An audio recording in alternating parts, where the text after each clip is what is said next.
Chris, let's talk a little bit about prophecy and modern events. You have written this book called Destination Jerusalem about ISIS.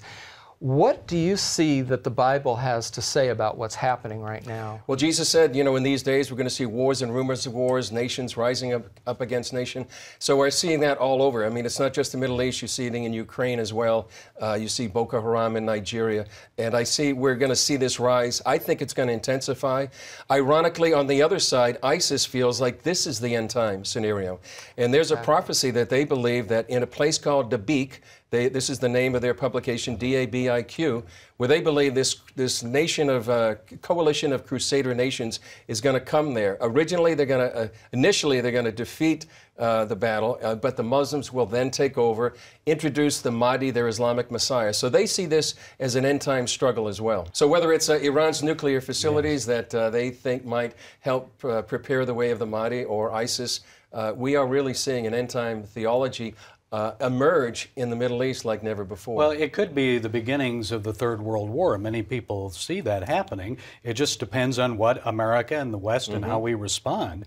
But beyond that, John, I just want to say that, you know, all of this is doom and gloom that we're talking about here. But the good news is, through all of this, these ISIS atrocities and the war and the fighting, many people in the Middle East are now becoming Christians. Many are leaving the Islamic faith and saying there's got to be something more. There's something better than what we've experienced. And they're rejecting Islam. They're seeking Jesus. They're looking to Christians and seeing the Christians are helping them, and they're very kind and loving. They say, hey, I want that. So that is the good news, because many are coming. You saw it too, Chris, no, I did. In Iraq and other places. I would echo that as well. We met many Iranian Christians actually in Turkey who came out. Many of them came to faith in Jesus through a dream or a vision.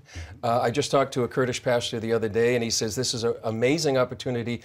The situation, as bad as it is, it's an opportunity for the gospel. Many, they're taking the gospel to these Yazidi peoples, this ethnic group that has been sort of expelled by ISIS. So there are redemptive things going on in the midst of this chaos. It's wonderful. Yeah. And that's what I appreciate about both of you, is you've been to corners of the world that most of us have never had a chance to go, and you've seen the ways the Lord is moving in ways that we don't hear on the media normally. And we need, John, to pray for the people of those regions, that they will come to faith in Christ, that their eyes will be open. But beyond that, also pray for the Christian workers that are there on the ground, bringing them relief and sharing Christ with them for the right opportunities, the right words at the right time to say, and relationship with people. Yeah, that's exactly what the Kurdish pastor asked me. He says, please ask him to pray for the Christians, for the believers, for the church, for the gospel to go out, for the leadership of the Kurdish people and the leaders in the area, for wisdom to know how to react. But certainly prayer is something that we can do to intervene in the situation. Chris, Gary, thank you both.